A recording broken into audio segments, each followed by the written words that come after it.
అందరికీ నా వందనాలు తెలియజేస్తున్నాను. ఈరోజు వాక్య ధ్యానం నిమిత్తము హెబ్రీయులకు రాసిన పత్రిక 13వ అధ్యాయము 6వ వచనం. అపోస్తలుడైన పౌలు హెబ్రీయులకు రాసిన పత్రిక 13వ అధ్యాయము 6వ వచనం. కాబట్టి ప్రభువు నాకు సహాయుడు, నేను భయపడను, నరమాత్రుడు నాకేమి చేయగలడు.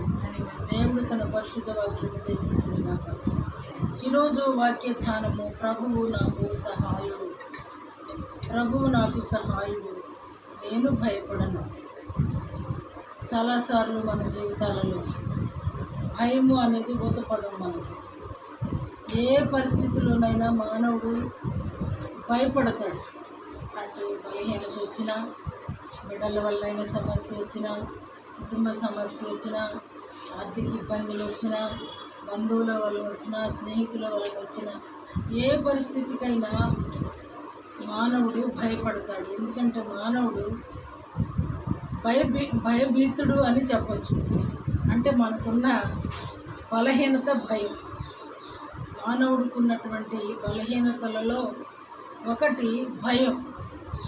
ఏదైనా సరే చిన్న పిల్లలు సైతం కూడా వారికి ఆ పదం దాని అర్థం తెలియకపోవచ్చు, కానీ భయం వేస్తుంది అని అంటారు చిన్నపిల్లలు. ఎవరన్నా బెగ్గర్స్ వచ్చినప్పుడు, లేదంటే వివిధ ఆకారాలలో వచ్చినప్పుడు ఇప్పుడు కూడా నేను తలుపులు వేసుకుని పారిపోతాను. ఎందుకంటే మనకున్నటువంటి బలహీనతలు మనకంటే బలమైనవిగా కనపడతాయి. యాక్చువల్లీ ఆ డ్రెస్ మార్చుకున్నంత మాత్రాన గేట్ ఆల్రెడీ లోపల వేసేసి ఉంటుంది.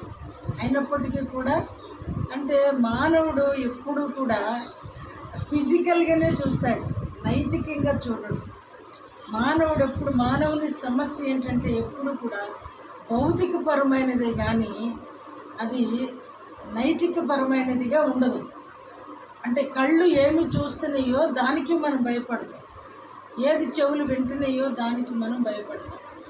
అందుకనే దేవుని వాక్యం చెప్తుంది 365 సార్లు మీరు భయపడకూడదు. అయితే ఈరోజు దేవుడు సహాయుడు.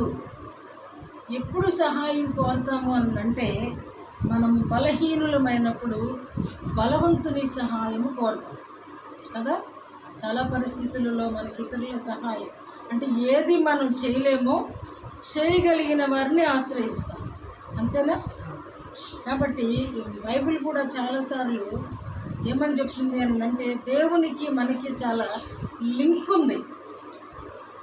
మానవుడు బలహీనుడు, దేవుడు బలహీనునికి సహాయము చేసే బలవంతుడు. అందుకనే దేవునికి మానవునికి చాలా లింక్ వర్డ్స్ ఉంటాయి. నేను ద్రాక్షవల్లిని, మీరు తీగలు, నేను కాపరిని,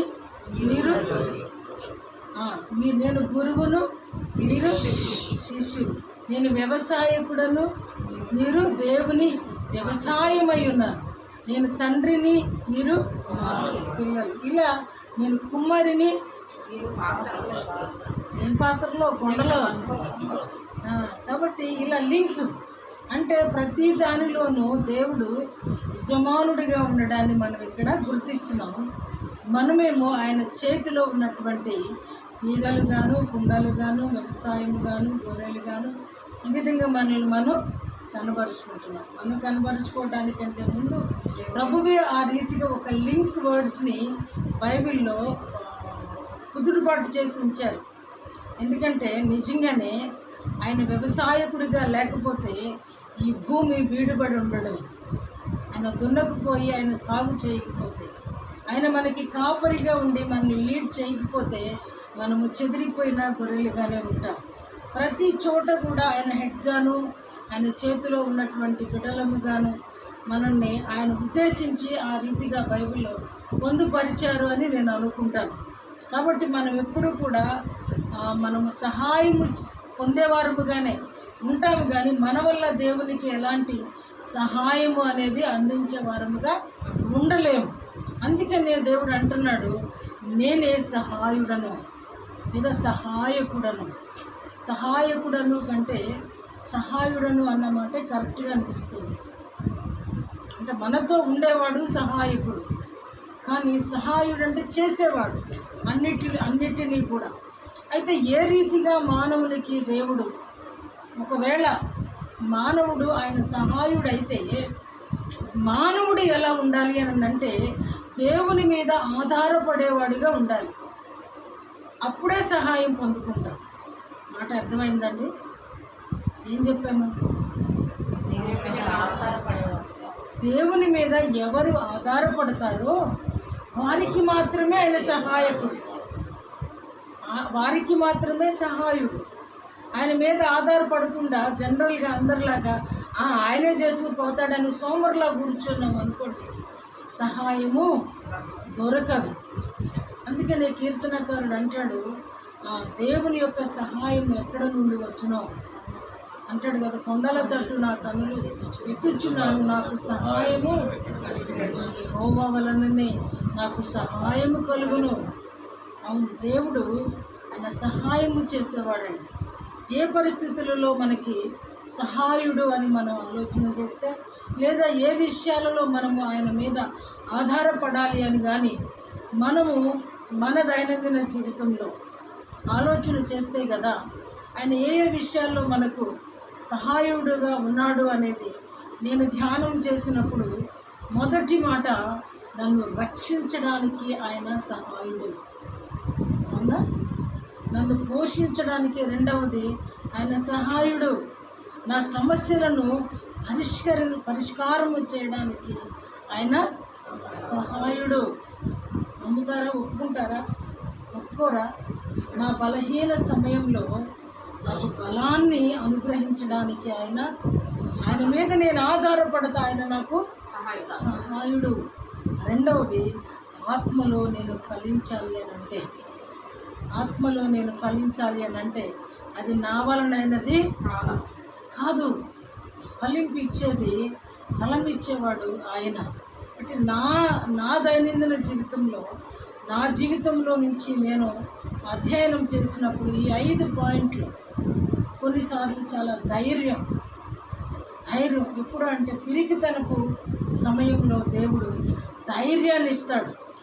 భయం లేకుండా ఉండటం కంటే ధైర్యంగా ఉండడానికి దేవుడు బలపరుస్తాడు. కాబట్టి ఈ 5 విషయాలలో దేవుడు సహాయుడు అని నేను గుర్తించగలిగాను. అందుకని నేను కూడా బైబిల్లో ఎలాగ మనము దీన్ని వివరించాలి అన్నప్పుడు రోమీలకు రాస్తూ అపోస్తలుడైన పౌలు అంటున్న మాట మనం చూద్దాము. రోమీలకు రాసిన పత్రిక 5వ అధ్యాయము 6వ వచనంలో, అంత యుక్త కాలమున భక్తిహీనుల కొరకు చనిపోయారు. చాలు, యుక్త కాలమున భక్తిహీనుల కొరకు చనిపోయారు. యుక్త కాలమున ఎవరి యుక్త కాలం? నాదా దేవునిదా? దేవుడు యవ్వన కాలంలో నా భక్తిహీనత కొరకు చనిపోయి నాకేమిచ్చాడు అని అంటే, నా భక్తిహీనత నుంచి నాకేమిచ్చాడండి? ఇప్పుడు నాకేమిచ్చాడు? రక్షణ ఇచ్చాడు. నాలో ఉన్న భక్తిహీనత, అందుకే నా కొరకు ఆ భక్తిహీనతను తొలగించడం కొరకు ఆయన చనిపోవలసి వచ్చింది. ఆయన చనిపోవడం ద్వారానే నాకు రక్షణ ప్రసాదించబడింది.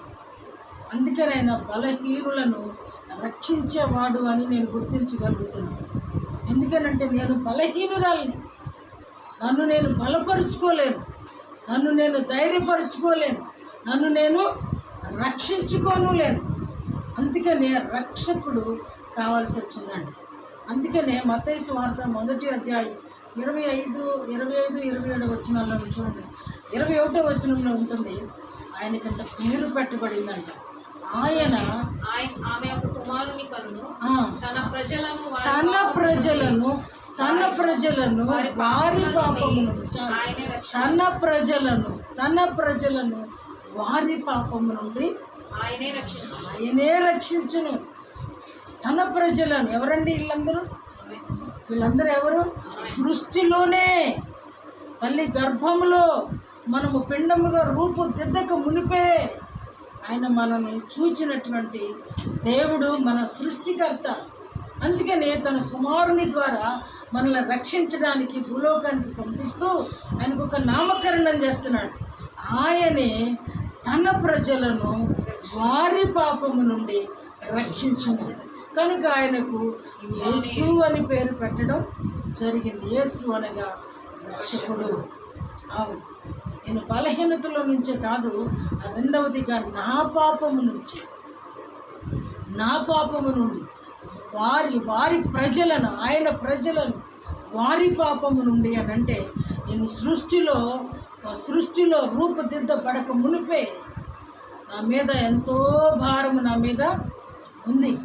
తల్లి గర్భంలో ఉండగానే నా మీద నా పితరుల దోషమంతా కూడా దాని తల్లి గర్భంలోనే నేను అనుభవిస్తున్నాను. అందుకేనేమో ప్రసవేదన పడి తల్లి బిడ్డలకు అంటుంది. కాబట్టి ఆయన రక్షకుడు, ఆయన మన పాపముల నుండి మనలను రక్షించేటువంటి రక్షకుడు. ఆ విధముగా నా బలహీనతను, నా పాపము నుండి, నా శాపము నుండి, నా దోషము నుండి, నా రుణము నుండి, నా అపరాధము నుండి కూడా ఆయన రక్షించేవాడు కనుక రక్షకుడు. నేను ఈరోజు రక్షించబడినదానను. ఒప్పుకుంటావా? యేసు క్రీస్తు ప్రభు అని ఆయన ఒప్పుకుంటూ, ఆయన రక్షకుడిగా మనం అంగీకరిస్తూ, మన పాపాలన్నిటినీ కూడా ఆయన మీద వేసినప్పుడు తప్పకుండా విశ్వాసముతో ఆయనను రక్షకుడిగా నువ్వు ఒప్పుకుంటావు. రక్షించిన దానవుగా నువ్వు చెప్పుకుంటావు. కాబట్టి ఆయన నా రక్షకుడు. చెప్పు, నీ రక్షకుడేనా? చెప్తావా? అప్పుడు పోయిన వారం చెప్పిన వాళ్ళు ఈ వారం చెప్పారు. ఆయన నా రక్షకుడు, నా రక్షకుడు. ఎందుకంటే ఇంకా నేను లోకంలో లేను. లోకము నుండి నన్ను దేవుడు వేరు చేశాడు. ఇప్పుడు నేను పాపంలో లేను.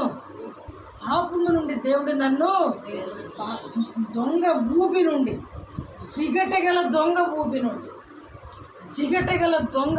నుండి నా రెక్కలు పట్టుకొని నన్ను దేవుడు లేపాడు. కనుక ఈరోజు రక్షణ నా ప్రభువు ఆధీనములోనిది నా వరకు వ్యాపించింది. నా ప్రభు పరిశుద్ధుడు కనుక ఆయన పరిశుద్ధత నాకు కూడా పాలిభాగం ఇచ్చాడు. ఆయన పరిశుద్ధతలో నాకు కూడా పాలిభాగం ఇచ్చాడు. కాబట్టి ఈరోజు క్రీస్తుని బట్టి నేను పరిశుద్ధుడని. చాలాసార్లు మనము ఇండిపెండెంట్గా ఉండడానికి ఇష్టపడతాం. చర్చిల గురించి చెప్పేటప్పుడు కూడా ఈ మాట చెప్పడానికి చాలా భయం వేస్తుంది నాకు. ఎవరైనా ఏ చర్చికి వెళ్తారని అడిగినప్పుడు ఒకప్పుడు చాలా గట్టిగా చెప్పేదాన్ని, సిఎస్ఐ అని. ఇప్పుడు లేదు, అది ఇప్పుడు జరుగుతున్నది వేరు. కాబట్టి ఇండిపెండెంట్ అని చెప్పడానికి చాలా భయం వేస్తుంది కదా. ఇండిపెండెంట్ చర్చ్ అండి అని చెప్పాలంటే ఎక్కడ ఇండిపెండెంట్? నేను, నా మనస్సు నన్ను గర్తిస్తుంది. ఎలా ఇండిపెండెంట్? నువ్వు డిపెండెంటే కదా, నువ్వు గాడ్ మీద డిపెండ్ అయ్యే ఉన్నావు కదా. ఎలా ఇండిపెండెంట్ అని నువ్వు ఇండిపెండెంట్ చర్చ్ అని చెప్తావు? ఎప్పుడు రాలేదు మీకు? మిమ్మల్ని ఎవరు అడగా? చెప్పబాకండి, ఎక్కడి నుంచి ఇండిపెండెంట్ అని చెప్పబాకండి. గాడ్ డిపెండెంట్ చర్చ్ అని చెప్పండి. జేసీవైఎం కంటే మేము దేవుని మీద ఆధారపడి బ్రతికే వాళ్ళమని చెప్పుకుంటే దేవునికి గౌరవము, మీకు కూడా గౌరవం. రాత్రి ఆ మాట ప్రభు నాతో అంటున్నప్పుడు చాలా సంతోషంగా అనిపించింది. ఇండిపెండెంట్ చర్చ్ అండి, ఎక్కడెక్కడో నసుకుతా చెప్తాను, జరుగుతుందండి మా ఇంట్లోనే అన్నట్టు చెప్తాను నెమ్మది. కాబట్టి రాత్రి అయితే నువ్వు ఇండిపెండెంట్ కాదు, గాడ్ డిపెండెంట్. ఒప్పుకుంటావా? నిన్ను నువ్వు రక్షించుకోలేవు అనేది ఇప్పుడే మనం చూసాం. కాబట్టి మనము ఇండిపెండెంట్ కాదు. మనకు స్వాతంత్రం వచ్చింది కానీ ఇంకా క్రైస్తవులకు స్వాతంత్రం రాలేదు, స్త్రీలకు స్వాతంత్రం రాలేదు, పసిపిల్లలకు కూడా స్వాతంత్రం రాలేదు, ఆడజాతికే స్వాతంత్రం రాలేదు. క్రీస్తునందు దేవుడు మనకు మాత్రం రక్షణను ప్రసాదించాడు. యేసు మనకు రక్షణను ప్రసాదించాడు. మన దేశంలో ఇంకను ఆడవాళ్ళు ఇంకను అణచబడుతున్నాయి, ఇంకను వేధిస్తున్నాయి, దోచుకొనబడుతున్నాయి, చంపబడుతున్నాయి, ఆక్రందనలో అన్యాయంలో తల్లడిల్లిపోతూనే ఉన్నారు. మనం చూస్తున్నాం ఎంత దుర్భర పరిస్థితులను ఈరోజు పసిబిడ్డలు కూడా ఎదుర్కొంటున్నారు. ఎంత దౌర్భాగ్యపు స్థితిలో మనం ఉన్నాము. అందుకనే నేను అంటాను, ఇండివిజువల్ కాదు, ఇండిపెండెంట్ కాదు, దేవుని మీద ఆధారపడే వ్యక్తివి అని మరలా దేవుని వాక్యము ద్వారా జ్ఞాపకం చేస్తున్నాం. అటు మొదటి విషయము మనము రక్షించబడుటకు దేవుని సహాయము మనకు అవసరము. అందుకని ఆయన మనకు సహాయకుడు. రెండవది, ఆయన మన పోషకుడు. ఎలా పోషకుడు అంటే, మేమందరం కూడా కష్టపడి చదువుకొని, కష్టపడి ఉద్యోగాలు తెచ్చుకొని, కష్టపడి ఉద్యోగం చేస్తూ ఉంటే కానీ గవర్నమెంట్ జీతం ఇస్తుంది అంటావా? నీ మీద అనుకుంటావా? దేవుడు ఒక్కసారి అలాగే ఒకడు అనుకున్నాడు బైబిల్లో, పోయి ప్రాణమా పోయి ప్రాణమా అనుకున్నాడంట. అరే రారా వెర్రోడా అన్నాడంట. కాబట్టి ఆ వెర్రి వాడులాగా ఇప్పుడు ఆలోచన చేయి. ఆయన నీ రెక్కలకు ఆరోగ్యం ఇవ్వకపోతే చూద్దాము. కీర్తనకారుడు అంటున్నాడు తన 107వ కీర్తనలో, చూద్దాం ఆ మాటలు. 107వ కీర్తన 4-7 వచనాల వరకు చదవండి. తీసుకుంది వారు అరణ్యమందుని ఎడారి త్రోవను తిరుగులాడుచుండిరి. ఒక్కరు చదవండి. నివాసపురం ఏదియు వారికి దొరకకపోయింది. ఆకలి తప్పుకున్న చేత వారి ప్రాణము వారిలో సొమ్మసిల్లదు.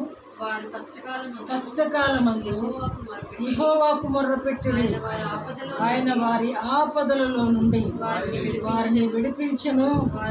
వారొక నివాసపురము చేరునట్లు చక్కని త్రోవను ఆయన వారిని నడిపించెను. చాలు, చూసారా ఇక్కడ ఆయన ప్రజలు చేస్తున్నటువంటి ఆర్తనాదం. వారు అరణ్యమందలి ఎడారి త్రోవను తిరుగులాడుచుండరి. నివాసపురం ఏదియు వారికి దొరకకపోయెను. ఆకలి దప్పుల చేత వారి ప్రాణము వారిలో సొమ్మసిల్లెను. వారి కష్టకాలమందు యెహోవాకు మొర్రపెట్టిరి. ఆయన వారి ఆపదలలో నుండి వారిని విడిపించెను. వారికి నివాసపురము చేరునట్లు చక్కని త్రోవను. నిజంగా అరణ్యములో ఆయన త్రోవ చూపిన దేవుడు. అరణ్యంలో మాంసమునిచ్చిన దేవుడు. అరణ్యములో బండను చీల్చి నీటిని ఇచ్చిన దేవుడు. అంతేకాకపోతే అలాగ ప్రభు వారు చేసి ఉండకపోయి ఉంటే ఇజ్రాయేలు అనేటువంటి పేరే ఈరోజు భూమి మీద ఉండేది కాదండి. ఈరోజు మన జీవితాలలో కూడా ఇజ్రాయేలీల కంటే గొప్పోడు భూమి మీద ఎవరు లేరు. మనందరం కూడా అన్యులమే. అయినప్పటికీ నూతన నిబంధన ఇజ్రాయేలీలుగా మనల్ని రూపాంతరము చెందించి దేవుడు ఈరోజు మనకు కూడా మన రెక్కల కష్టాన్ని జ్ఞాపకం చేసుకుంటూ, నాకైతే రెక్కల కష్టం లేకుండా కూడా దేవుడు పెన్షన్ ఇస్తున్నాడండి. నేను ఎప్పుడు నెల పెన్షన్ రావటం కానీ అనుకుంటాను, ప్రభు అందరూ కష్టించి పని చేస్తున్నారు, కానీ నేను కష్టించి పని చేయకుండా నాకు ఇస్తున్న అందరికంటే నేనే ఎక్కువ కృతజ్ఞత కలిగి ఉండాలి అని అనుకుంటాను. అది ఉంటుందండి. నిజంగా దేవుడు నీ జీతం తెచ్చినప్పుడు వాటిని చూసుకుని మురిసిపోవటం కాదండి. అవి బైబిల్లో పెట్టుకుని కృతజ్ఞతాస్తుతులు చెల్లించు. కన్నీరు విడువు. ప్రభువా, నిజంగా నాలాంటి వాళ్ళు ఎంతోమంది, ఎందుకంటే బాగా చదువుకున్న వాళ్ళు ఉన్నారు, నాకంటే జ్ఞానులు చాలామంది ఉన్నారు, కానీ వాళ్ళందరికీ లేనటువంటి రెక్కల కష్టార్జితం నాకు ఇచ్చేవే. ఇదిగో ప్రభు, తిరిగి నీ చేతిలో నేను పెడుతున్నాను, వీటిని నూరంతలుగా ఆశీర్వదించు అని ప్రార్థన చేయటం నేర్చుకో. ఎందుకంటే మనకి ఏటీఎంలో పేటీఎంలో వచ్చేసిన తర్వాత అసలు డబ్బులు చూసుకోవడానికే లేదు, కొట్టుకోవడమే సరిపోయింది. కానీ ఒక్కసారి అలా ట్రై చేసి చూడు, నీకు చాలా కృతజ్ఞత వస్తుంది. డబ్బులన్నీ నీ బైబిల్లోకి పెట్టుకున్నప్పుడు నీ మనస్సు నిండిపోతుంది. ఎందుకంటే ఇక్కడికి వీళ్ళు అంటున్నారు, ఆకలి దప్పుల చేత వారి ప్రాణములు వారిలో సమస్యలను. ఈ అనుభవం ఎప్పుడన్నా దేవునికి ఇచ్చాడా? ఎప్పుడన్నా ఆకలి కోసం కేకలేసావా? కడుపు నిండడం కొరకు కేకలేసావా? కనీసం ఒక 5 ముద్దలు కావాలని ఎప్పుడన్నా కేకలేసి ఉంటే ఆ ఇజ్రాయేలీల బాధ ఏంటో అర్థమవుతుంది. అందుకని ఇక్కడ నేను అంటున్నాను, నా పోషకుడు కష్టార్జితం లేనప్పుడు, కష్టానికి ఫలం లేనప్పుడు, కష్టానికి తగిన జీతం లేనప్పుడు దేవుడు నా పోషకుడు. ప్రార్థిస్తే వచ్చేసేదండి సహాయం. ప్రార్థిస్తే వచ్చేసేదండి బియ్యం. ఎవరన్నా బియ్యం తెచ్చి పల్లెటూరులో ఇస్తారండి? అప్పులు ఇస్తారు. కానీ 4 సంవత్సరాలు ఒక్క రూపాయి అప్పు చేయకుండా, ఒక్క జీతం రూపాయి లేకుండా, అది అద్భుతకరం. 40 సంవత్సరాలు వీళ్ళు ఎలాగ బ్రతికారు? ఇజ్రాయేలీలు కూడా ఎక్కడ అప్పులు లేవు, తప్పులే ఉన్నాయి, అప్పులు లేవాళ్ళు. అవును, మన జీవితాల్లో కూడా తప్పులు చేయకూడదని. అప్పు కూడా తప్పేనండి, అప్పు చేయొచ్చు అని నేను చెప్పట్లేదు. కానీ ఆ ప్రయాణంలో, ఆ విశ్వాస ప్రయాణంలో మీకు దేవుడు విశ్వాస ప్రమాణము నేర్పిస్తాడు. ఎలాగంటే ప్రతిదీ కూడా ఆయన చేతుల నుంచి తీసుకుంటున్నప్పుడు కుండల్లో నిండే కృతజ్ఞత. రెండవది, నీ కళ్ళల్లో నుంచి వచ్చే కన్నీరు ఆయనకి బలిపీటలు అవుతాయండి. ఆయనకి సర్వాంగ హోమం అవుతుందని నేను అనుకుంటాను. మొన్న కూడా నాకు చిన్న గ్యాస్ బాధ వచ్చినప్పుడు నేను ఏమని ఏడుస్తున్నానంటే, ఏమని బాధపడుతున్నానంటే, అంత కన్నీరు, అంత భయం, అంత వేదనకరమైన ప్రార్థన నాకు రావడలేదు. అప్పుడు అట్టి ప్రార్థన నాకు ఇవ్వని ఏడ్చాను. ఎందుకంటే తొలి దినాలలో కడుపు కాలిపోతున్నప్పుడు, పిల్లలు ఆకలి దప్పులలో ఉన్నప్పుడు అంత ప్రార్థన నేను అసలు చేయగలనా? ఇప్పుడు ఏమైందండి? కడుపు నిండేసరికి సేను పట్టు నేను తొక్కేస్తాడు. బైబిల్ చెప్తుంది అన్నమాట. కడుపు నిండిన వాడు తేనె పట్టునైనా తొక్కేస్తాడంట. ప్రభు అట్టి విశ్వాస పరిమాణము నాకు ఇవ్వు, అట్టి విశ్వాస ప్రమాణము నాకు ఇవ్వు. మరలా నేను అంత ప్రార్థన చేయడానికి ఈ గ్యాస్ నన్ను విడిచిపోవటం లేదు. చాలా ఇబ్బందికరంగా ఉంది. 3 నెలలు బాధపడ్డాను. నా జీవితంలోనే ఇంత బాధ ఇప్పుడు పడలా గ్యాస్తో. ఒకరోజు బాధపడతాను, 2 రోజులు బాధపడతాను, 3వ రోజున ఏదో విధంగా తగ్గిపోతుంది. కారణం ఆయన ఏది కూడా ఆయన ఎలో చేయడానికి కారణం లేకపోదండి. మన జీవితాల్లోకి ఏది ఎలో చేసినా దానికి బలమైన కారణం ఉంటుంది. ఆ కారణం ఏంటంటే ఆ తొలి ప్రార్థన ఆయన అడుగుతున్నాడు అనేది జ్ఞాపకం చేసుకోవాలి.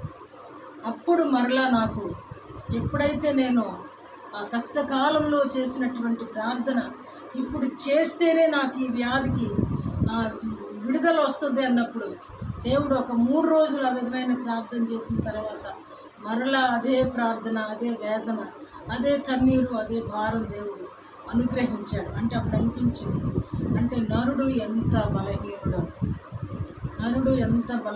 అందుకనే ఇంకా చదువుకున్నటువంటి ప్రారంభ వాక్యంలో కూడా నరమాత్రుడు ఏమి చేయగలడు. నరమాత్రుడు, పౌలు అంటున్న మాట, నరమాత్రుడు ఏమి చేయగలడు.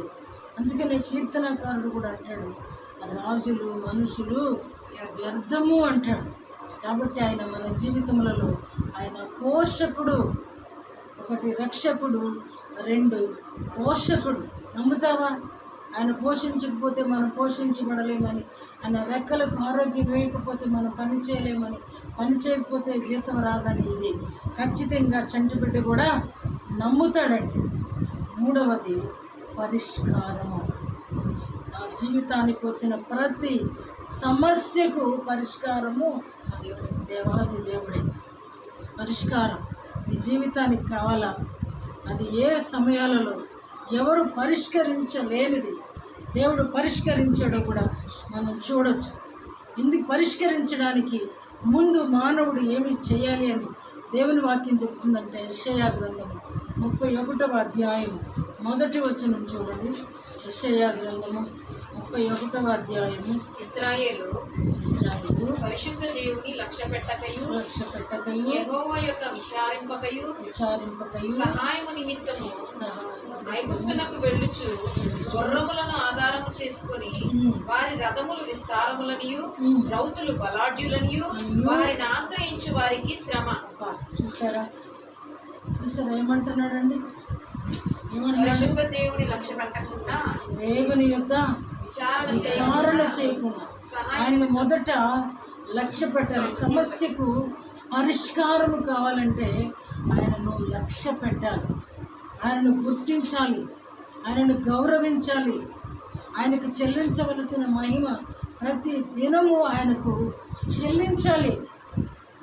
ఇప్పుడు ఏ సమస్య పరిష్కారానికైనా మానవుడు నేర్చుకోవలసిన మొట్టమొదటి లక్షణం ఏమిటి అని అంటే ప్రభువుని లక్ష్య పెట్టాలి.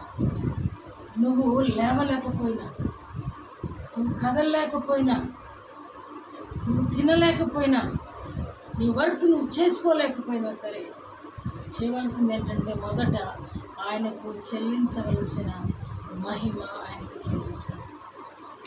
ఆయన లక్ష్య పెట్టడం అంటే అదే. ఆయనకి ఇవ్వవలసిన సమయం పడుకుని కూడా ఇవ్వచ్చు, ఏడుస్తూ కూడా ఇవ్వచ్చు, బాధపడుతూ కూడా ఇవ్వచ్చు, ఆ బాధను చెప్పుకుంటూ కూడా మహిమ చెల్లించవచ్చు, నీ సమస్యలు చెప్పుకుంటూ కూడా మహిమ చెల్లించవచ్చు. కనీసం నిద్రపోతున్న టైంలో నా వల్ల కాదు, పరిశుద్ధాత్మని సహాయం నాకు ఇవ్వు, ఆయన నా పక్షంగా ప్రార్థించడానికి ఆ విధమైన కృప చూపు అంటే కూడా దేవుడు సమర్థుడు. రెండవది ఏమంటాడంటే యెహోవా యొద్ద విచారించు.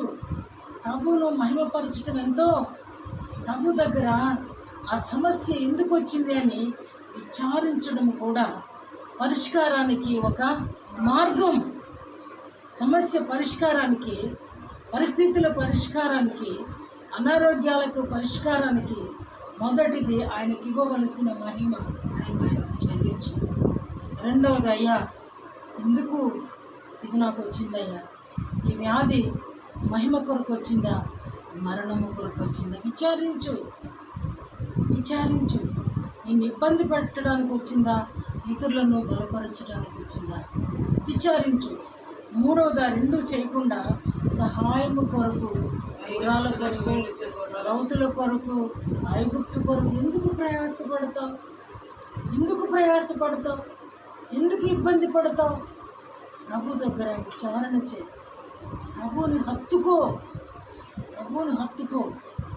హత్తుకుంటే దేవుడు విడిచిపెట్టడు. ఎగ్జాంపుల్, రూతు వెళ్ళి నయోమిని హత్తుకుంది.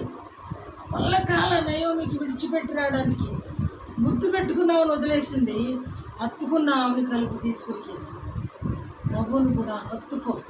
ఎందుకంటే సమస్య వచ్చినప్పుడు అది పరిష్కారానికే. ఆ సమస్యలో నిలిచిపోయి మనం విలవిల తన్నుకుంటా ఉంటే ఈరోజు మనల్ని చూచి ఆనందించడానికి దేవుడు మన మీదకి సమస్యను పంపించడు. నీ సమస్యను పరిష్కరించుకోవాలా, ఇతర సమస్యను కూడా పరిష్కరించడానికి నీవు సారథివ్వాలి. నీ సమస్య కొరకే నీకు సమస్య కాదు. అలాంటి సమస్యలు గలవారు నీ దగ్గరకు వచ్చినప్పుడు పరిష్కారము చూపే మార్గము నీవే అని నీవు గుర్తించు. అందుకని ఆయనను ఆశ్రయించకపోతే శ్రమ అంట. అలాగే ఉందా మాట? వారిని ఆశ్రయించు వారికి శ్రమ. వారిని ఆశ్రయించే వారికి, దేవుని ఆశ్రయించని వారికి కూడా కంటిన్యూ. కాబట్టి పరిష్కారము చేసే దేవుడు. మన ప్రతి సమస్యకు పరిష్కారము ఆయన చేతిలోనే. మరొక దాన్ని మీ దగ్గరికి తెస్తాను. మార్కు సువార్త, ముగ్గురు సువార్థికులు రాశారు. దాన్ని మార్కు సువార్థికుడు ఇంకా కొంచెం బాగా రాస్తారు. మార్కు సువార్త 9వ అధ్యాయం 17వ వచనం నుండి 22వ వచనం వరకు రాయబడింది. అదేమిటి అంటే మీరు అంతా చదవద్దు. దానిలో ఒక మూగ దయ్యము పట్టినటువంటి పరిస్థితి అక్కడ కనపడుతుంది. తన తండ్రి శిష్యుల దగ్గరికి తెస్తాడు, శిష్యులు దాన్ని పరిష్కరించలేరు. మళ్ళీ అదే సమస్య దేవుని దగ్గరికి తీసుకుని రాబడింది. యేసు దగ్గరికి వచ్చినప్పుడు యేసు ఆ సమస్యకు పరిష్కారం చూపించి ఒక హెచ్చరిక చేస్తాడు. అబ్బాయి మీరు ఎందుకు వెళ్ళగొట్టలేకపోయారయ్యా అని వాళ్ళు శిష్యులు ఆయన అడిగినప్పుడు ఆయన ఒక మాట చెప్తాడు. అబ్బాయి మీరు ప్రార్థన చేయకపోవటం వల్ల, అంటే నా దగ్గర ఆయుధం ఉంది కదా, ఆయుధాన్ని బట్టి నేను చేసేస్తానంటే అన్ని సమయాల్లో ఆయుధం అక్కడికి రాదు. మన ఆయుధాలు అక్కరకు రావు. కత్తి మనకు అక్కడికి రాదు. మనకి కూడా నైపుణ్యం కావాలి. శిష్యులు కూడా ఆ చల్లారిపోయిన స్థితి వచ్చినప్పుడు ఏం చేయాలంటే ప్రార్థన చేయాలి. శిష్యులు 12 మంది ఉన్నారు, వీళ్ళల్లో ఒక్కళ్ళు కూడా వేడి తగల శత్రువుకి. కారణం ఏంటి అని అంటే వాళ్ళు చల్లారిపోయి ఉన్నారు కాబట్టి, అబ్బాయి మరలా మీరు ఉజ్జీవం తెచ్చుకోండి అని చెప్పాడు దేవుడు. ప్రార్థన చేస్తే నీకేమొస్తుందంటే ఉజ్జీవం వస్తుంది. ఉజ్జీవం ఏం చేస్తుందంటే పరిష్కారం చేస్తుంది. ఎక్కడికన్నా వెళ్ళి ధర్నా చేసేవాళ్ళు ఏం నినాదాలు చేస్తారండి? అసెంబ్లీలో ఎక్కడెక్కడ చేసేటప్పుడు ఏం చేస్తారు? ఆ యజమానులకు వ్యతిరేకంగా చేస్తారు. లేదు అని అంటే పలాని సమస్య పరిష్కరించాలి అని చేస్తారు. అంటే ఏం చేస్తున్నారంటే ధర్నా చేస్తున్నారు. మూకుమ్మడిగా కలిసి ఏక మనసుతో చేస్తున్నారు. ఇక్కడ కూడా మన సమస్య పరిష్కరించబడాలి అని అంటే మనకు 3 కలిసి ఉన్నాయి మనలో. మనకి ధర్నా చేయడానికి కుదరదు దేవుడి దగ్గర. అసలు లక్ష్య పెట్టాడు దేవుడు. ధర్నాలు చేసిన వాళ్ళని దేవుడు పట్టించుకోడు. నీ ధర్నా ఎలా ఉండాలి అని అంటే మనలో దేవుడు ప్రాణము, ఆత్మ, దేహం 3 పెట్టాడు. ఈ 3తో ప్రభు దగ్గరికి రావాలి. ప్రాణాత్మ దేహములతో అంటే కంప్లీట్గా సరౌండింగ్ ఆయన దగ్గరికి కావాలి. సంపూర్ణ లొంగుబాటు. నోరేమో అయా సమస్య పరిష్కరించు. మనసేం చేస్తుంది? టైం అయిపోయిందేమో, ఎవరన్నా వచ్చారేమో, పొయ్యి మీద ఏం పెట్టానో, వాషింగ్ మిషన్లో చక్కెరలు పోతాయి. ఇది ఈ ధర్నా ఎలా ఉండాలి అని అంటే నీకున్నటువంటి ప్రాణాత్మ దేహంతో అలా ఆయన దగ్గరకు వచ్చినప్పుడు మాత్రమే పరిష్కారం దొరుకుతాయి అని. అందుకని అంటాడు, మీరు ఐగుప్తు గుర్రాలు రథములు అక్కడికి రావు. కీర్తనకారుడు కూడా అంటాడు, నీకు అవసాన దశలో గుర్రము అక్కడికి రాదు. మనకు అక్కడికి వచ్చేది ఎవరు అని అంటే మన ప్రభువే. మన సమస్యకు పరిష్కారము ఆయన మహిమపరచు. రెండవది ఆయన దగ్గర విచారించు. ప్రభువా, నా సమస్యని తీసుకుని నేను ఎవరి దగ్గరికి? అసలు నువ్వు ప్రార్థన చేస్తూ ఉంటే ప్రభు హృదయం కరిగిపోవాలండి. ఆయనే తిరిగి పశ్చాత్తాపడేటట్లు. ఒకవేళ ప్రార్థన రానప్పుడు కంప్లీట్గా నా వల్ల కాదు అని ప్రభుకి సరౌండ్ అయిపోండి. సమస్య పరిష్కారం దొరకట్లేదు అని అంటే ప్రార్థన ఆయన సన్నిధానానికి చేరనివ్వదు. శత్రువు చేరదు. ఎలా చేరదో కూడా నేను చెప్పాను. అడ్డగించే వాళ్ళు ఆకాశ మండలంలో దురాత్మ సమూహాలు ఉన్నారు. అవి అడ్డగిస్తాయి. కాబట్టి నీ సమస్యకు పరిష్కారం దొరకట్లేదు అని అంటే ఒకటే ట్రిక్ అండి, కంప్లీట్గా. అందుకే అంటాడు ఆయన ఆజ్ఞలు ఇస్తూ, ఈ పూర్ణ ఆత్మతో, ఈ పూర్ణ మనస్సుతో, ఈ పూర్ణ శక్తితో, అంటే కంప్లీట్గా ఎక్కడికి కూడా అది మన వల్ల కాదండి. అది మానవుడు ఆ రీతిగా ప్రార్థించలేడు. ప్రార్థన పరులకి అది తగునేమో, కానీ అందుకనే ఏం చేస్తామనంటే ప్రభు కూడా చెప్పింది, అందుకే ఆత్మలో ప్రార్థించండి, పరిశుద్ధాత్మని సహాయం తీసుకోండి. ఆయన మీ పక్షంగా ప్రార్థిస్తాడు. ఇందాకేమో ఆయన ప్రజలను భారీ పాపము నుండి ఆయన రక్షిస్తాడు. ఇక్కడ సమస్య పరిష్కారానికి ఆయన నీ కొరకు ప్రార్థిస్తాడు. నమ్ముతావా? పరిశుద్ధాత్ముడు నీ పక్షముగా ప్రార్థించడం ఎప్పుడైనా గమనించావా?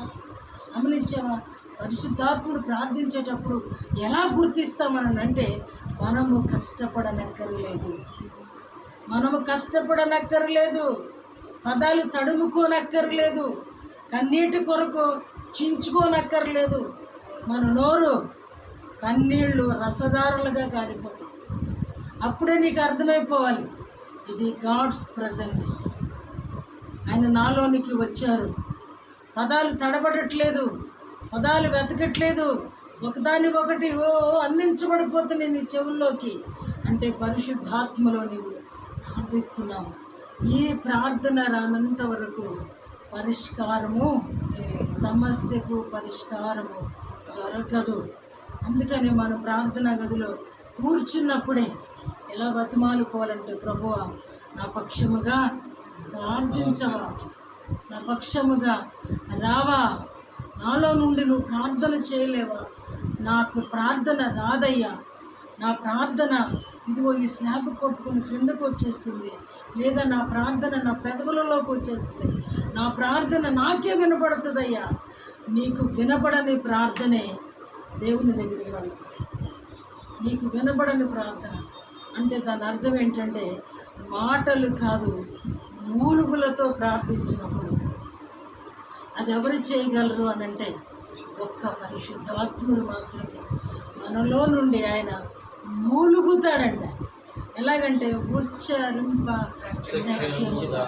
నువ్వు పదాలు అర్థం కావు, నువ్వేం పదం వాడుతున్నావో అర్థము కావు, మాట అర్థం కాదు, మాట గొనుగుడుగా వస్తుందండి. ఆ అనుభవం కొరకు బతిమాలుకో, ఈ సమస్యకు పరిష్కారం దొరుకుతుంది. తర్వాత కరోనా కష్టకాలంలో ఏ ధనవంతుడు కూడా వాడికి వాడు పరిష్కారం చూపుకోలేకపోయాడు కదా. చూపుకున్నారండి. ఆయన కృప ఎవరిని ఆవరించిందో ఆ బలహీనులు మాత్రం బ్రతికారు.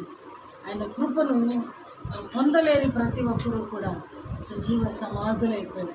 సమాధులు కూడా లేవనుకుంటారు చాలామందికి, ఇంత కష్టం. కాబట్టి సమస్య మనం తీర్చుకోలేనిది పరిష్కారం చేయడానికి మన ప్రభువు మన కొరకు ఆ మహిమంతటిని విడిచి మనమున్న చోటుకి దిగి వచ్చాడు. నిజంగా మనల్ని ప్రేమించేవాడు మన కొరకు వస్తాడు. అవునా? మనల్ని ప్రేమించేవాడు ఎంత దూరమైనా వస్తాడు. మనల్ని ప్రేమించేవాడు ఎంత వరకైనా వస్తాడు. అనిపించట్లేదా అవును అని? మరి ఏమి స్పందించరే? మనసులో నన్న నిజమే అనే మాట అనుకుంటున్నావా? నిజమే అనే మాట అనుకుంటున్నావా? చాలా చోట్ల చక్క ఫారిన్లోనైతే ఒక మాట సేవకుల నోటి నుండి వస్తున్నప్పుడు ఐ రిసీవ్ అంటారు. నువ్వు క్లాప్స్ దేవుని కొట్టపోయినా పర్లేదు, కనీసం లాక్కో. అవును, దేవునితో కలిసి ప్రార్థిస్తే సమస్య పరిష్కారం దొరుకుతుంది. నాలుగవది బలము. దావీదు భక్తుడే అంటాడు, యెహోవా బలమా, యెహోవా నా బలమా. మనం కూడా పాడతాం, యెహోవా నా బలము. అవును, దేవుడు ఎవరికి బలం కావాలి అని అంటే బలహీనుడికి బలం కావాలి. బలహీనుడికి బలము కావాలి. మనం ఎప్పుడు బలహీనులు అయిపోయామంటే మన తాత అప్పుడు మనల్ని బలహీనం చేసే, తర్వాత ఉన్న బలాన్ని దుష్టుడు దోచేసుకుంటున్నాడు. మన దైనందిన జీవితంలో దుష్టుడు దోచేసుకుంటున్నాడు. కాబట్టి నేను ఈరోజు బలహీనమైన వాడు. నేను బలహీనుడను. ఎక్కడ బలహీనుడను అంటే ఆత్మలో బలహీనుడను, శరీరంలో బలహీనుడను, థాట్స్లో బలహీనుడను, జయించలేని వాడను, పరిస్థితులను ఎదిరించలేని వాడను. అర్థమవుతుందా? నిజమేనా? నేను చెప్పాయన్ని నిజాలేనా? ఇవన్నీ కూడా నిజాలే. కొన్నిసార్లు బంధువుల్లోకి వెళ్ళినప్పుడు, 10 మందిలోకి వెళ్ళినప్పుడు మనల్ని మనం కంట్రోల్ చేసుకోలేం, జయం పొందలేం, జయం తెచ్చుకోలేం, ప్రతిష్టను కోల్పోతాం. కాబట్టి అన్ని విషయములలో మానవుడు బలహీనుడు. కాబట్టి బలవంతుడైన దేవుడు అని ఆయనకు నామము పెట్టబడి ఉన్నది. దేవుడు బలవంతుడు. కాబట్టి బలము అనేది అందుకనే ఆ పౌలు రాస్తూ అంటాడు, 2 తిమోతికి రాస్తూ తిమోతిని గురించే, నా కుమారుడా క్రీస్తు యేసు కృపచేత నువ్వు బలవంతుడవు. బలం ఎక్కడుందండి ఇప్పుడు? బలం ఎక్కడుంది ఇప్పుడు? యేసయ్యలో ఉందండి. బలము యేసయ్యలో ఉంది. చివరి మాట ఆత్మ ఫలము అంటాడు గలతీయులకు రాస్తూ, కొరింథీయులకు రాస్తూ, ఆత్మ ఫలము అపేక్షించుడి. మీరు మీ దగ్గర ఫ్రూట్ ఉంటేనే ఇతరులకు పంచుతారు. అర్థమవుతుందా? ఫ్రూట్ మీ దగ్గర ఉంటేనే, ఒక ఫలం ఉంటేనే, నేను మీ ఇంటికి వస్తేనో మీరు మా ఇంటికి వస్తేనో మా దగ్గర ఏమన్నా ఫలాలు ఉంటే కోసి పెడతాం. అయితే ఆత్మఫలం అనేది స్పిరిచువల్ ఫలం, అది ఫ్రూట్. ఈ ఫలము నీ దగ్గర ఉంటేనే. అదే ఒకసారి నేను ఎగ్జాంపుల్ చెప్పాను. దినకరన్ గారు ఆత్మ ఫలాల కొరకు ప్రార్థించారు అని, ఆశతో ప్రార్థించారు అని. అలాంటి ఫలం నీ దగ్గర ఏమైనా ఉంటే, నువ్వు మొదటిగా ఫలం ఉంటే మోసపోవు. ఆత్మ ఫలాలలో ఒకటి వివేచనకి సంబంధించింది, బుద్ధి జ్ఞానానికి కూడా సంబంధించినటువంటి ఫలాలు ఉన్నాయి. ఇవి ఉన్నప్పుడు నువ్వు మొదటిగా దుష్టుడి దగ్గర మోసపోవు, స్నేహితుల దగ్గర మోసపోవు, తోటి మనుషుల దగ్గర మోసపోవు, ఆఫీసులోనూ మోసపోవు. అన్నిటికీ మించి ప్రమాదకారి అయిన లూసిఫర్ గారి దగ్గర అసలు మోసపోవు. అంటే దుష్టుడు అన్నాను, మళ్ళీ వీడు అన్నారు ఏంటంటే, వాళ్ళని కొన్నిటిని మనం జయించగలం, కానీ ఈ పాపాత్మను అసలు జయించలేం. వీడి ఘట సర్పంగాడు, మొండోడు, వీడు వస్తాడు ఫైనల్. అందుకనే 2 చెప్పాను నేను. కాబట్టి వీటన్నిటిని జయించడానికి మానవునికి ఏమి కావాలి అంటే ఫలములు కావాలి. ఒక వ్యక్తిని నీ దగ్గర ఫలముతో వారిని సంతృప్తిపరచవచ్చు. వివేకం ఉందనుకోండి, తన మనస్సులో అదంతా కూడా నీ నోటిలో నుంచి అతనితో మాట్లాడితే అతడు గ్రహిస్తాడు నీ దగ్గర ఫలం ఉంది అని. ఆ ఫలం ఎవరు అని అంటే ప్రభువే. కాబట్టి ప్రభువుని ఆత్మ ఫలముగా అంగీకరించి పొందుకో. కాబట్టి 5 కూడా దేవుడు మన జీవితాలకు అనుగ్రహిస్తున్నటువంటి కృపాదానములు అని నేను అంటాను. కృపాదానం, నిన్నేమి డబ్బులు అడగట్లే. ఇవన్నీ ఇవ్వాలంటే దేవుడు ఒక్క పైసా కూడా ఆయన అడగల, ఉచితంగా మనకి ఇచ్చాడు. అన్నిటికీ మించి వీటితో పాటు తన కుమారుణ్ణి కూడా మనతో ఉండడానికి ఆయన మనకు అనుగ్రహించాడు. ఆ విశ్వాసాన్ని మనం పొందుకోవాలి. అయితే ఈ సందర్భంలో ఒక మిషనరీ నాకు జ్ఞాపకం వస్తున్నాడు. ఆయన పేరు బర్నబాస్ షా. ఆయన ఒక మంచి ఆస్ట్రేలియన్ మిషనరీ. అయితే మరొక ప్రాంతానికి సేవకు వచ్చాడట. సేవకు వచ్చినప్పుడు తన భార్యతో ఆ ప్రాంతపు ప్రజలు, నువ్వు ఇక్కడ ఏమీ సేవ చేయడానికి వీల్లేదు, నీవు ఇక్కడ ఉండడానికే వీల్లేదు అని చెప్పి వాళ్ళు రిజెక్ట్ చేసినప్పుడు ఆయన తెచ్చుకున్నటువంటి మనీతో 2 ఎడ్లు కొని ఆ ఎద్దుల బండిని కొని ఆ ఎద్దుల బండి మీద తన భార్యను ఎక్కించుకొని, ప్రభువా, నీవు చూపించినటువంటి ఈ ప్రాంతానికి నేను వచ్చాను, కానీ ఈ ప్రాంత ప్రజలు నన్ను తిరస్కరిస్తున్నారు. మరి నేను ఎక్కడికి పోవాలో నాకు తెలియదు. ఇదిగో ఈ బండి మీద ఎక్కి వెళుతూ ఉన్నప్పుడు ఎక్కడ నీ ప్రజలు వచ్చి మాకు సువార్త చెప్పంటారు, అక్కడే మా పరిచర్య అని మేము తిరిగి వెళ్ళిపోతున్నాం ప్రభు అని ప్రార్థన చేసుకుని ఆ ఎద్దుల బండి మీద ఇద్దరు ఎక్కి ప్రయాణం చేస్తూ 300 కిలోమీటర్లు, అది 700 కిలోమీటర్ల చదరపు ఆ మీటర్లు కలిగినటువంటి ఆ యొక్క ప్రాంతాన్ని, కిలోమీటర్లు కలిగినటువంటి ప్రాంతాన్ని దాటి వస్తూ ఉన్నప్పుడు ఒక బందిపోటు దొంగల సమూహము ఒకటి ఊరి వెలుపల, ఊరికి బయట 300 కిలోమీటర్లలో సంచరిస్తూ ఉన్నారంట.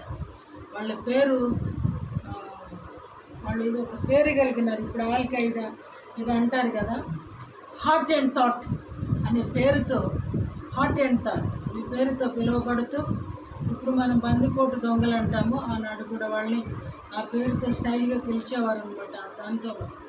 అయితే వాళ్ళు ఎదురుగుండా వచ్చి, ఏంటి ఇలాగ ఒంటరిగా ఎద్దుల బండి విచిత్రంగా ఎలా వెళ్తున్నావు ఏంటి అని నన్ను అడిగినప్పుడు, మేము ఇలాగ మినిస్ట్రీ పని మీద ప్రభు మమ్మల్ని పిలిచారు, ఆ ప్రాంతం అంతా కూడా మమ్మల్ని విసర్జించింది, మేము వెళుతూ ఉన్నాము, ఎక్కడ మా ప్రభు మా కొరకు సిద్ధపాటు చేస్తే అలా ఎద్దుల బండి మీద నెమ్మదిగా వెళ్తూ ఉన్నాము, ఎవరు పిలిస్తే వాళ్ళకి మేము సువార్త చెప్తామంటే వాళ్ళ నాయకుడు వచ్చి అన్నాడండి, మేము ఇప్పటి నుంచి కూడా ఈ పనులు మానేయాలని చెప్పి మేము 3 నెలల నుండి ఒక మంచి మిషనరీ కొరకు మేము వెతుకుతున్నాం, కానీ ఆ మిషనరీ మాకు దొరకట్లేదు. అయితే దేవుడు నిన్ను మా కోసమే పంపించాడు. నా వల్ల మీకు ఎటువంటి హాని నీకు కానీ నీ భార్యకు కానీ సంభవించదు. మేమే మిమ్మల్ని పోషిస్తాం. మేము 600 మంది ఉన్నాం. మాకు సువార్థికుడుగా నువ్వు, మా కాపరిగా నువ్వు, మేమంతా మారిపోబోతున్నామని చెప్పేసి వాళ్ళు అన్నప్పుడు, అంటే మనం చాలాసార్లు అనుకుంటాం నేను దేనికి ప్రయోజనం, నాకు ఇచ్చిన రక్షణ దేనికి ప్రయోజనం, నేను ఫలము పొందుకుని దేనికి ప్రయోజనం అని అనుకుంటాం. కానీ నిజంగా ఫలం అనేది మన దగ్గర ఉంటే, వరం అనేది మన దగ్గర ఉంటే, ప్రార్థనా పరులుగా మనం ఉంటే, రక్షణ అనేది మనకు ప్రాకారముగా ఉంటే, ఆ ప్రాకారపు నీడలోనికి దొంగలాంటి వాళ్ళు అనేక మంది వచ్చి చేరతారు. తుఫాను ప్రమాదకరము, సముద్రం వచ్చి బందర్లో పడిపోతుంది అన్నప్పుడు ఎక్కడ అంతస్తులు కలిగి ఉన్నారో వాళ్ళ దగ్గర చేరతారు. అదే ఆశ్రయపడు. అలాగే ఒక కొట్టబడుతున్న వ్యక్తి, మారు మనస్సు లేని వ్యక్తి, కష్టాలలో ఉన్న వ్యక్తి, పరిష్కారము లేని వ్యక్తి, పరిష్కారము కొరకు ఎదురు చూస్తున్న వ్యక్తికి నీవే పరిష్కారం అని గమనించు అని దేవుని వాక్యం సెలవిస్తుంది. కాబట్టి మనము ఆయన ద్రాక్షవల్లి, అందుకే మనము తీగము, అందుకే ఎందుకంటే ఆయన రక్షకుడు, సంరక్షకుడు. ఆయన దేనికైనా చాలినవాడు కనుక తీగగా ఉండడానికైనా నేను ఇష్టపడతాను. నేను ద్రాక్ష వల్లిగా ఉండనక్కర్లా. తీగ పాకిన కొలది గలలు విస్తారంగా వస్తాయి. నేను ఫలించేవాడుగా ఉండాలి. ప్రభువు చెట్టే, నీవు తీగవు. తీగ ఎంత పాకితే, ఎంతగా వ్యాపిస్తే అన్ని ద్రాక్ష గెలలు వస్తాయి. అందుకనే ప్రభు అన్నాడు, నీవు తీగవు. కాపరి గొర్రెలు కనడు, గొర్రెలు కంటాయి. అందుకే ఏమన్నాడంటే దేవుడు మనల్ని, మీరు నా గొర్రెలు అన్నాడు. గొర్రెలు, నేను మీకు సమృద్ధిని ఇవ్వడానికి వచ్చిన, మీరు నా గొర్రెలు, నేను మీ కాపరిని. కాబట్టి ఆయన ఉద్దేశం ఏంటి అంటే మనము కనేవారిగా, అనగా ఫలించేవారిగా ఉండాలనేది దేవుడు మన పట్ల ఉన్నత ప్రణాళిక. అది పరిష్కారం చేసుకోవడానికి, రక్షణ పొందుకోవడానికి, లేదా ఆయన ఇచ్చేటువంటి ఏ సమస్యనైనా ఆయన చేతిలో నుంచి పరిష్కరించుకోవడానికి దేవుడు క్రైస్తవునికి ఇస్తున్నటువంటి గొప్ప ప్లాట్ఫామ్ ఏంటి అంటే చర్చ్. గొప్ప ప్లాట్ఫామ్ మరొకటి ఏంటంటే మీ ప్రార్థనా గది. దేవుణ్ణి అడుక్కోండి. కొత్తగా ఇల్లు కట్టుకునేవాడు, నాకు ఒక ప్రార్థనా గది ఇవ్వయ్యా, అది మేడ గది అంత అనుభవం పొందే కృపనివ్వయ్యా అని మనం అడగాలండి. మన గది మేడ గది అయిపోవాలండి. మార్పు తల్లి ఎంత ఉన్నత ఉద్దేశంతో 120 మంది పట్టేటువంటి గొప్ప గదిని, ప్రార్థనా గదిని కట్టుకున్నారు. ఎంత ప్రార్థనా పరురాలు. కాబట్టి మనము కనీసం మన గది అంత ఉన్నతమైన, అంటే దేవుని ఆత్మ దిగి వచ్చేటువంటి గదులుగా మన గదులు ఉండాలని కోరుకుంటున్నాను. కాబట్టి దేవుడిచ్చేటువంటి రక్షణ ఆయన స్వాధీనంలోనే ఉన్నది. ఆయన యుక్త కాలంలో భక్తిహీనుల కొరకు ఆయన చనిపోయారు. మనము మన రెక్కల కష్టార్జితంతో పోషించబడలేము. మన రెక్కలకు ఆరోగ్యము కలిగజేసేవాడు దేవాతి దేవుడు కనుక ఆ పోషణ అనేది కూడా ఆయన స్వాధీనంలోనే ఉన్నది. 3 పరిష్కారం. ప్రతి సమస్య ఆయన మాత్రమే పరిష్కరించగలడు. కొన్ని నువ్వు పరిష్కరించుకోవచ్చు, కానీ కొన్ని నువ్వు పరిష్కరించుకోలేనాడు కూడా ఆయన పరిష్కారం. యెహోవా నా బలము, యెహోవా నా వరము, నా ఫలము. కాబట్టి ఇటువంటి కృప దేవుడు మనకి అనుగ్రహించి ఆయన రక్షణలో కొనసాగుతూ వస్తున్న ప్రతి సమస్యను పరిష్కరించుకునేటువంటి సామర్థ్యము దేవుడు మనకి సమృద్ధిగా అనుగ్రహించాలని ప్రార్థన చేసుకుంది. లేచి నిలబడండి. ప్రభు, నువ్వు విన్న వాక్యాన్ని బట్టి దేవుడు నేను దర్శిస్తే, దేవుడు నీతో మాట్లాడితే ప్రార్థన చేయి. దేవుడు తన వాక్యం దీవించుగాక.